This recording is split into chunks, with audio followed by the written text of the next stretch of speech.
It is very good, your book. I just read a couple of poems. Thank you. And I don't know how, that I can use it, but it's certainly something that I would like to try to use.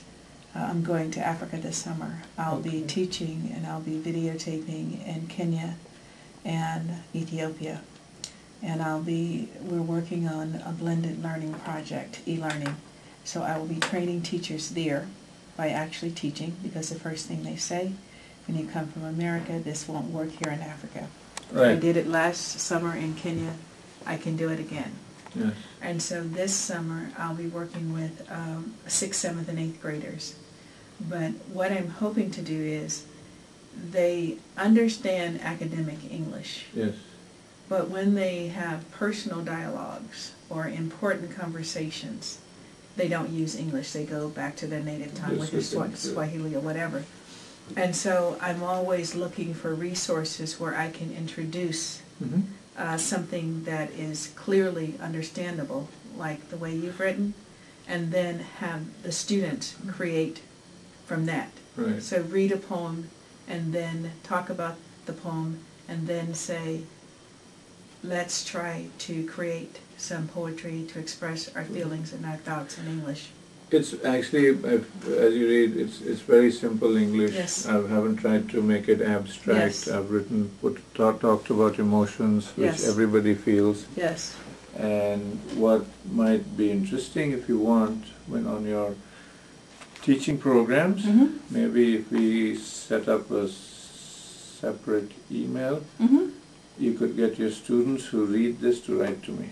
Oh, fantastic. They would love it. Directly, and They say, would you know love what, it. I read this poem, what Yes. did you, I mean, they'll ask simple questions, Yes. I know, what did you think, or why did Yes. you write this? This will be But wonderful. it will promote communication across borders. Absolutely, and that's a part of the project.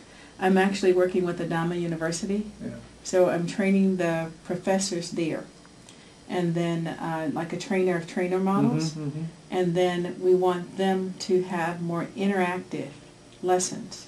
Right. More, just not lecture, take notes, read a book, take I just think that interaction with somebody who's not family or who's not teacher, where sometimes they're taken for granted, even though they're doing their best to give them all the wisdom and knowledge they have to the children. The children sometimes will go out of that zone to listen to people. And it becomes, I think, the responsibility of even our teachers and parents to make sure and understand and not be personally take affront that the kids are not listening to them, Yes. but to put them in contact with maybe a positive source, so that now they are still guiding them to a place where they understand that they will get a positive reinforcement of maybe all that they've taught, but from a different source where the person may say, oh yeah, I think they made sense, you didn't make sense. But then, you know what, 10 years later they say, Mom and Dad were right, my teacher was right, and so they put it all together. Okay. I think that's the kind of thing which we can do as invisible mentors, like Yes. invisible hands, Yes. but you were there. Yes. And so what you're doing will be to maybe help guide them Yes. into different areas of Yes. stimulus, And I'm glad you said that, because you find that people become jealous. They do, and they shouldn't. And when I first came into the school to work last summer, it became obvious that they thought I was going to fail. Right. Because it gave me like 60 seconds to review the lesson Yeah. and then to demonstrate teaching. And then when the students started to enjoy the interaction with me, Yes. questioning them, performing for me, then they started to say, what are you trying to say? Why is she here? Are you trying to say that we don't do our job? Right. And so what you just said is absolutely perfect. Sometimes children won't take it from you, and it happens, it's global. It's Everywhere. not just, Each family, yes. each. And it's okay Yeah. if that person is sharing positive information with them, for them to receive it. Because later they will make the connection, oh, this is the same thing. This is the same thing my parents told me. Yeah. This is the same thing my teachers told me. This is the same thing that I heard from the other person that came into my life. So I appreciate that. Thank you. Yeah, no, you're welcome.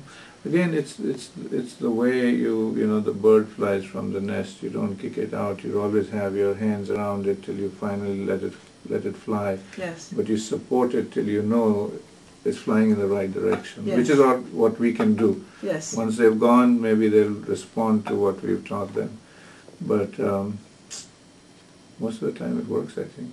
Sounds good.